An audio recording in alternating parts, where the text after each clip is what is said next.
여러분 안녕하십니까? 이 시간 시대의 소망 29장에 관해 살펴보고자 합니다. 29장의 제목은 안식일입니다. 박호연이란 초등학교 2학년 학생이 쓴 공짜라고 하는 시가 있습니다. 선생님께서 세상에 공짜는 없다고 하셨다. 그러나 공짜는 정말 많다.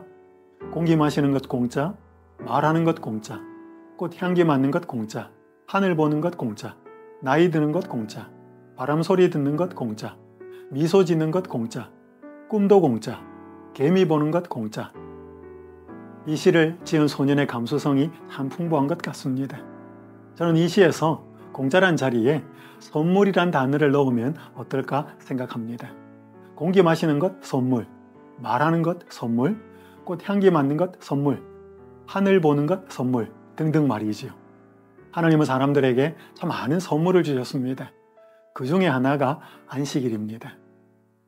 하나님은 6일 동안 세상을 창조하고 7째 날 안식일에 쉬셨습니다. 피곤하지 않으신 하나님이 그날의 사람들과 더 친밀하게 교제하기 위해서 쉬셨습니다. 사람들은 안식일마다 그분과의 교제를 통해, 특별히 창조 세계를 통해 그분을 더 깊이 알게 될 것이었습니다. 로마서 1장 20절은 이렇게 말씀합니다. 창세로부터 그의 보이지 아니하는 것들, 곧 그의 영원하신 능력과 신성이 그가 만드신 만물에 분명히 보여 알려졌나니 그러므로 그들이 핑계하지 못할지니라. 이 구절은 하나님이 만드신 만물에 그분의 영원한 능력과 거룩한 품성이 나타난다고 말씀합니다. 사람이 만든 것에는 그것을 만든 사람의 능력과 마음이 나타납니다. 누군가가 김밥을 한번 만들었다고 생각해 봅시다. 거기에는 만든 사람의 능력과 마음이 나타나게 됩니다. 그 김밥이 얼마나 맛이 있고 독특한지 거기에는 만든 사람의 능력이 나타나고요. 또 그것을 먹는 사람이 건강하기를 바라는지 아니면 단순히 돈을 벌기 원하는지 만든 사람의 마음이 나타나게 됩니다. 마찬가지로 하나님이 만드신 만물에도 두 가지 그분의 영원한 능력과 마음이 나타납니다. 안식일을 구별하여 하나님과의 교제를 통해서 창조 세계를 잘 관찰하는 사람들은 그분의 영원한 능력과 그들을 향한 하나님의 마음을 알게 됩니다. 윌리엄 J. 브라이언이란 미국의 한 크리스천 정치인이 수박 씨에 관해서 이렇게 묘사하였습니다. 나는 수박 씨의 힘을 관찰해 보았다. 수박 씨가 흙을 뚫고 나오는 것은 자신보다 20만 배나 더 무거운 것을 밀어내고 나오는 것이다. 나는 수박 씨가 어떻게 이런 힘을 갖고 있는지 도저히 모방할 수 없는 색을 껍질 바깥에 나오게 하고 그 안쪽에 하얀 껍질과 다시 그 안쪽에 검은 씨가 촘촘히 박힌 붉은 속을 어떻게 만들어내는지 알 수 없다. 그 하나하나의 씨는 또다시 차례차례 자기 무게의 20만 배를 뚫고 나올 것이다. 당신이 내게 이 수박의 신비를 설명해 준다면 나도 당신에게 하나님의 신비를 설명해 줄 수 있을 것이다. 수박씨가 어떻게 그런 힘을 갖고 있는지, 수박이 어떻게 그런 맛과 향을 내는지 사람들은 잘 모릅니다. 그저 수박을 맛있게 먹을 뿐이지요. 그런데 하나의 과일이지만 수박과 그 씨를 잘 관찰하면 하나님의 능력과 사람을 위한 그분의 마음을 좀 더 알게 됩니다. 안식일의 신자는 생업을 위한 활동을 잠시 멈춥니다. 그렇게 하여서 창조 세계를 통해서 하나님과 밀접하게 교제할 수 있습니다. 그때 우리는 사랑의 하나님을 좀 더 잘 알게 됩니다. 그래서 가능하면 안식일 오후에 자녀와 혹은 교우들과 천연계로 나가서 하나님과 더 많은 시간을 보내는 것이 좋다고 생각이 됩니다. 이렇게 안식일은 하나님의 창조를 기억하는 날이기에 앞으로도 이 날은 영원히 존재할 것입니다. 하나님은 또한 안식일을 통해 신자가 거짓 신이 아닌 우상이 아닌 참 하나님을 경배하는 거룩한 자가 되도록 계획하셨습니다. 하나님은 이스라엘 백성에게 안식일을 주셔서 그들과 주변 나라 사람들을 확실하게 구별하셨습니다. 에스겔 20장 12절은 이렇게 말씀합니다. 또 내가 그들을 거룩하게 하는 여호와인 줄 알게 하려고 내 안식일을 주어 그들과 나 사이에 표징을 삼았노라. 하나님은 안식일을 통해 사람들이 그분과 교제하며 그분의 거룩함을 닮아가는 날이 되도록 계획하셨습니다. 저와 성경 공부를 했던 한 여대생이 안식일 진리를 깨달았습니다. 그녀는 침례를 받은 후에 1년 동안 열심히 안식일을 지켰는데 후에 이렇게 간증하는 것을 들었습니다. 1년 동안 열심히 안식일을 지켰습니다. 그런데 지금 돌아보면 제가 안식일을 지킨 것이 아니라 안식일이 저를 지켜주었다는 것을 알게 되었습니다. 자신이 안식일을 지켰는데 안식일이 자신을 지켜주었다고 고백하였습니다. 참 감동적인 간증입니다. 그 자매는 단순히 날짜를 지킨 것이 아니라 안식일의 시간 속에서 하나님과 깊은 교제를 나누었던 것이지요. 이처럼 하나님은 신자로 하여금 창조 세계를 통해 그분을 더욱 알고 그분의 거룩함을 경험하도록 안식일을 주셨습니다. 그런데 사탄은 이런 축복의 날인 안식일을 오래전부터 왜곡시켜 왔습니다. 그는 유대 지도자들을 통해 안식일을 무거운 짐이 되는 요구 사항들로 가득 채웠습니다. 그는 랍비들을 통해 하나님을 순종할 수 없는 율법을 주신 무정한 분, 매정한 분으로 나타내었습니다. 그러한 오해들을 깨뜨리는 것이 예수님께서 하실 일이었습니다. 어느 안식일이었습니다. 예수님과 제자들이 밀밭을 지날 때 제자들이 이삭을 잘라 먹는 일이 발생했습니다. 다른 날이면 아무 문제가 없었지만 안식일이라 문제가 되었습니다. 당시 안식일 규례에는 해서는 안 될 39가지의 금지 조항을 가리키는 멜라카라고 하는 것이 있었습니다. 그 중에 하나가 코짜이르라는 추수하기였고 또 다른 하나가 덧시란 타작하기였습니다. 제자들은 그날 밀 이삭을 땄기 때문에 추수한 셈이 되었습니다. 그것을 또 손으로 비벼서 나달을 먹었기 때문에 일종의 타작한 것이 되었습니다. 따라서 그들은 그날 이중의 범죄자가 되었습니다. 정탐꾼들은 즉시 예수님께 불평을 하였습니다. 그때 예수님은 다윗과 그의 부하들이 배가 고플 때 제사장들만 먹도록 구별된 동소의 진설병을 먹은 것을 예로 들었습니다.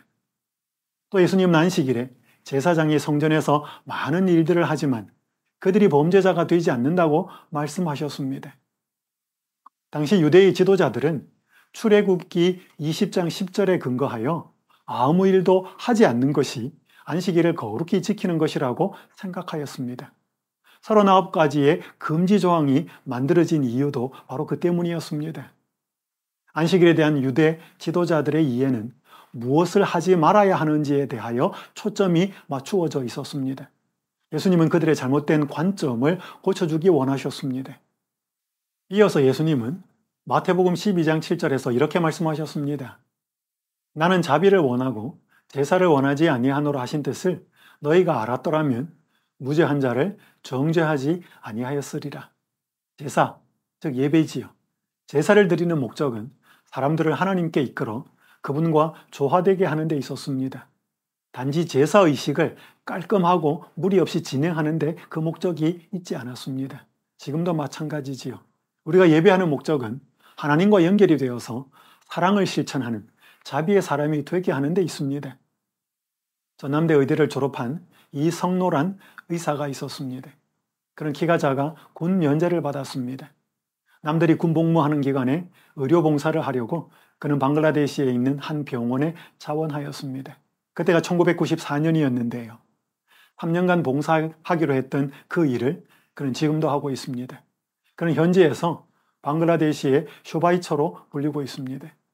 그가 2019년에 한 재단이 주는 상을 받기 위해 귀국하였고 한 신문사와 인터뷰를 하였는데 일부 내용이 참 감동적이었습니다. 가난한 사람들 틈에 살다 보니 그들의 가치 기준과 내 가치 기준이 부딪히곤 했어요. 그 과정에서 깨달았지요. 내가 학벌이나 직업, 돈 같은 거죽에 갇혀 나 자신을 제대로 들여다볼 수 없었구나. 방글라데시에 살면서 거칠애를 다 버렸어요. 가난한 사람을 치료하는 동안 제 인생을 고쳤습니다. 그런 열악한 환경에 있는 사람들을 도우면서 자신의 잘못된 인생관을 고치게 되었다고 고백했습니다. 그런 그의 고백은 섬김을 실천하는 자가 어떤 축복을 받는지 잘 보여줍니다. 이처럼 하나님이 사람에게 원하시는 것은 제사를 통해서, 예배를 통해서 그분을 잘 알아 자비의 사람이 되게 하는 것이지요. 이것이 바로 안식일을 주신 목적이기도 합니다. 그분을 대적하는 자들에게 안식일의 목적을 말씀하신 예수님은 다른 안식일에 한 회당에서 한쪽 손이 마른 사람을 만나셨습니다. 역시나 그분을 대적하는 자들에게 예수께서 물으셨습니다. 안식일에 선을 행하는 것과 악을 행하는 것, 생명을 구하는 것과 죽이는 것, 어느 것이 옳으냐? 당시 사람들은 안식일에 짐승이 공경에 빠지면 그들을 구해내었습니다. 주인이 손실을 당한다는 이유 때문에요. 그러나 그들은 안식일에 고통에 빠진 사람들에게는 무관심하였습니다. 시대소망 287페이지에는 이렇게 기록되어 있습니다. 거짓 종교마다 그 신봉자들에게 인간의 필요와 고통과 권리에 대하여 무관심하라고 가르친다. 복음은 인류를 그리스도의 피로 산 존재로 높이 평가하며 사람의 필요와 고통에 자애로운 관심을 보이라고 가르친다. 고통당하는 자에게 마음을 쓰지 않는 것은 올바른 신앙이라 할 수 없습니다. 올바른 신앙은 하나님을 진실이 알게 할 뿐 아니라 그분을 안 결과 사람에게 따뜻한 관심을 갖게 만듭니다. 올바른 신앙은 사람의 아픔을 돌아보고 피로를 채우게 만듭니다. 결국 사람의 구원을 위해 애쓰게 한다는 것이지요. 이전에 예수님이 한 안식일에 38년 된 병자를 고치셨습니다. 그때 예수님은 안식일을 하나님 아버지가 하시는 것처럼 회복의 일, 구원의 일을 하는 날로 선언하셨습니다. 유대 지도자들이 안식일을 행위에 초점을 맞추고 있었다면 예수님은 그 정신에 초점을 맞추고 계셨습니다. 예수님이 그날 회복시킨 사람은 몸과 마음이 가장 처참한 형편에 처해 있던 사람이었습니다. 한쪽 손이 마른 사람 역시 절망 중에 있었습니다. 예수님은 그의 몸을 고치면서 마음을 회복시키기 원하였습니다. 예수님은 사람들이 처한 현실의 문제를 통해 영원한 문제를 해결해 주기 원하셨습니다. 그런 회복을 위하여 실제적인 일을 하기에 참 좋은 날이 바로 안식일입니다. 재림신자는 안식일이 필요와 구원을 위해 사람을 돌아보게 하는 날이 되게 해야 합니다. 이번 10월 교회 지남에 디지털 선교에 관한 흥미있는 내용이 소개되었습니다. 사람들이 갈수록 디지털 문화에 익숙해지기 때문에 대총회가 디지털 선교팀을 조직하였습니다. 200만 명 이상을 대상으로 한 디지털 전도 마케팅에서 $1 비용을 기준으로 반응이 가장 좋았던 부분이 기도 요청이었습니다. 사람들이 성경 공부나 건강 기별, 선물보다 기도해 주겠다는데 더 많은 관심을 보였던 것입니다. 사람들이 기도 요청을 많이 한다는 것은 그만큼 삶에서 어려움을 많이 겪고 있다는 뜻이겠지요. 안식일에 실현 중에 있는 자들을 찾아가서 도움을 주는 것은 그 정신에 합당합니다. 직접 찾아가지 못할지라도 안식일에 기도하는 일을 함으로 공경에 빠진 자들을 도와줄 수가 있습니다. 사랑하는 성도 여러분, 하나님은 안식일을 선물로 주셔서 우리와 더 깊은 교제를 하기 원하십니다. 창조 세계를 통해 그분의 마음을, 예수님의 품성을 깊이 묵상하심으로 그분의 거룩함에 물드는 안식일 시간들을 보내십시다. 뿐만 아니라 하나님은 사람의 필요와 구원을 위해 일하는 날로 안식일을 주셨습니다. 주변을 돌아보아서 어려움에 빠진 자들의 필요를 채워주면서 그들을 위해 기도해주고 마침내 영원한 구원을 소개하는 그러한 안식일 시간들을 보내십시다. 그때 우리는 진정으로 안식일을 지키는 재림 신자가 될 것입니다. 우리가 지키는 안식일을 한번 돌아보면서 이러한 축복이 여러분과 제게 임하기를 간절히 바라면서 말씀을 마치도록 하겠습니다.